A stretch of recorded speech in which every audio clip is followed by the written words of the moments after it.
Bon les gars, on se retrouve aujourd'hui pour parler du match entre le Barça et Séville qui aura lieu demain. Donc les gars, avant que je commence, n'hésitez pas à s'abonner, à partager et à liker ma chaîne YouTube, ça me soutient énormément pour continuer. Et dites-moi en commentaire si vous avez des questions du coup ou quelque chose à me dire. Je vous répondrai à tout le monde, n'hésitez pas.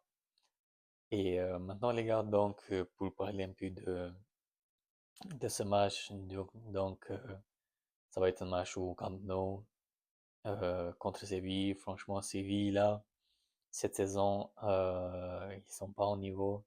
Là, ils sont le 14e au classement. Franchement, là, ils sont pas trop loin quand même euh, de passer du coup sur la deuxième division. Là, franchement, ils sont plus risqués.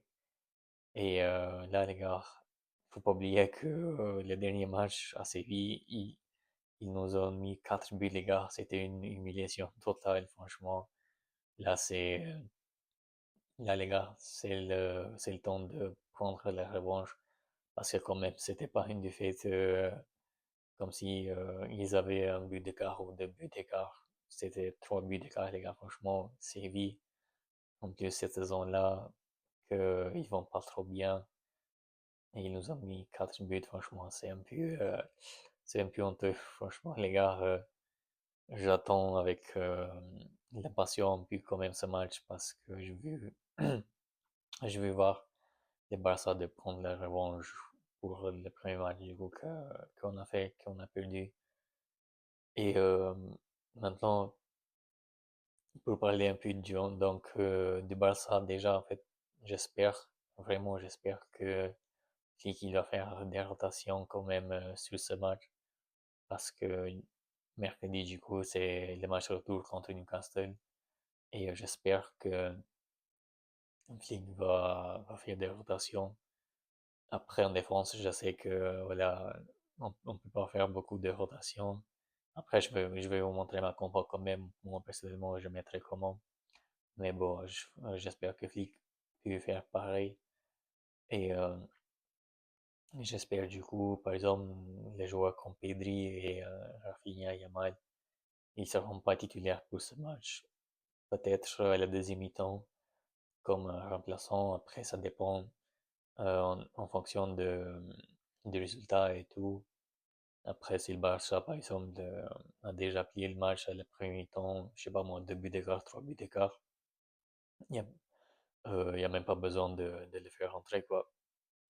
Euh, Pedri, Yamal ou Rafinha, il n'y a même pas besoin de le faire rentrer si jamais le Barça a déjà plié le match à la première temps, à mon avis. Et là, du coup, l'autre nouvelle, les gars, c'est que Gavi est de retour. Là, c'est officiel, du coup.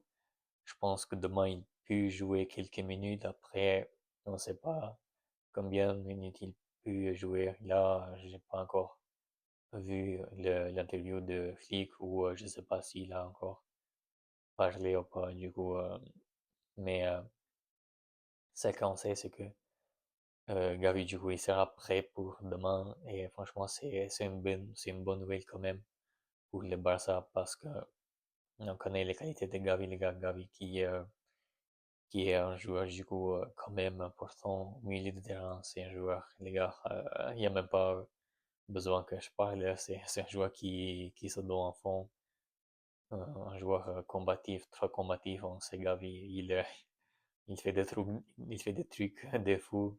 Franchement, c'est incroyable.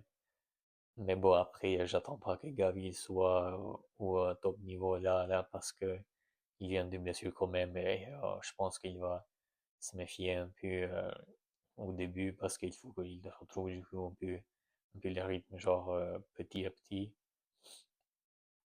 Et voilà pour Gavi. Donc, demain, du coup, les élections de Barça, les gars, la Porta font. Je sais pas qui va gagner, franchement, là. Ça devient un peu inquiétant quand même, la situation, parce que, par exemple, la Porta, des fois, il fait des interviews que j'aime pas personnellement. Après, je pense tout le monde parce que d'un côté, il dit on n'a pas besoin de neuf. Après, d'un côté, il dit Deco, il travaille sur le neuf. Après, il y a des différentes sources qui disent ça, mais je sais pas, là, c'est plus compliqué. Après, on a Xavi qui a parlé du coup juste avant les élections. Comme quoi, il a dit on avait un accord avec Messi pour le faire revenir et tout. Après, on sait pas si c'est un mensonge ou pas, ça, parce que là, voilà, tout le monde dit une autre chose. Et en plus, juste après sa déclaration, l'autre jour, je crois, le président du championnat, du coup, Tebas, il a dit comme quoi il pouvait pas faire revenir du coup Messi. En fait, il n'y avait pas un accord genre avec le championnat ou le Barça, quelque chose comme ça, je me rappelle plus. Mais voilà, ça devient plus compliqué. Et puis d'un côté, on a Victor Font qui disent ouais, dès que si je suis du coup si je suis élu le président, je vais faire enfin, genre il va appeler Messi. Après, il a dit je vais appeler Guardiola. Franchement, les gars, là, je trouve quand même Font qui fait des déclarations genre un peu comme ça pour gagner les sélections, mais on sait tout le monde que Pep, il a déjà dit plusieurs fois que il ne revient jamais au Barça. Et Messi aussi, enfin, c'est pas que Messi ne vient jamais parce que je pense qu'il va revenir quand même, mais comme joueur. Donc, je pense pas que ces deux-là, ils vont revenir au Barça, quoi. Euh, Après, voilà, il fait ça, je vois ça comme juste une stratégie, quoi. C'est pas que ça va être réalisé, même si jamais, au fond, il va être élu, quoi. Mais voilà, c'est à voir. Mais quand même, je pense que Laporta, il va gagner, je pense. Parce que Victor Font, là, je sais pas, je vois pas genre un plan sportif. Euh, il parle juste de Messi, de Pep Guardiola, de trucs comme ça, mais je vois pas réellement genre un projet sportif, quoi. Et en plus, Flick qui, euh, qui a des ressources comme quoi, par exemple, si Font il va être réélu, s'il va être du coup le prochain président du Barça, peut-être Flick il va quitter le Barça vu que Laporta il serait pas là. Donc je sais pas les gars là c'est compliqué franchement.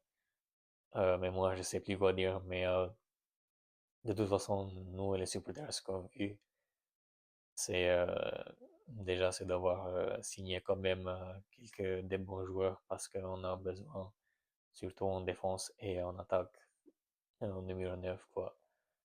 Donc voilà les gars, un peu pour les présidents, bon, on verra bien qui va être du coup le président, qui va être élu et puis voilà. Donc je vais vous montrer ma compo du coup les gars pour demain. Donc comme vous voyez sur l'affiche, Juan Garcia au goal et puis en défense et je mettrai du coup Eric Garcia avec Kubarsi et puis Gérard Martin avec Cancelo sur les côtés. Et puis au milieu de terrain, donc Bernal avec Casado, donc je mettrai Pedri ou Ropo. Et en 10, du coup, Fermin Lopez. Et en attaque, donc je, je ferai reposer euh, Rafinha et je mettrai Olmo parce que Olmo il joue quand même sur ce côté-là ou peut-être Fermin, ça dépend. Donc en attaque, je mettrai Rashford quand même parce que voilà, c'est pas qu'il a beaucoup joué, donc pourquoi pas. Et puis je mettrai Rooney Bardi les gars à la place de la minimale, excusez-moi. Donc à la place de la minimale, je mettrai Rooney Bardi. Et voilà les gars ma compo. Donc je sais pas si vous êtes d'accord ou pas avec moi, dites-moi en commentaire. Et moi je vous dis du coup à demain les gars. Et n'hésitez pas à s'abonner, ça me soutient énormément. Merci de vous. Ciao.